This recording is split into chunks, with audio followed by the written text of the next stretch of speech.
আসসালামু আলাইকুম। আজকে আমি বাইরের কোনো দৃশ্য নিয়ে ভিডিও বানাবো না। আজকে আমরা হচ্ছে জাহাজের ভিতরের দৃশ্য নিয়ে ভিডিও বানাবো।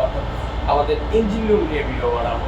অনেকের ইঞ্জিন রুম নিয়ে জানার অনেক আগ্রহ থাকে। সো আমি ট্রাই করবো আপনাদের এই ইঞ্জিন রুমটা দেখানোর। কতটুকু দেখাতে পারবো আমি জানি না, বাট আমি ট্রাই করবো পুরো ইঞ্জিন রুমটা আপনাদের দেখানোর। আপনারা সাথে থাকেন, হয়তো ভিডিওটা আপনাদের ভালো লাগবে। অ্যান্ড দেখতে থাকেন আমাদের জাহাজের ইঞ্জিন রুমগুলো কেমন হয়। And let's go.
আপনাদের সাথে আবার দেখা হবে পরবর্তীতে অন্য কোনো ভিডিও নিয়ে এবং অন্য কোনো মুহূর্তে। ভালো থাকবেন সবাই, অ্যান্ড বাই বাই।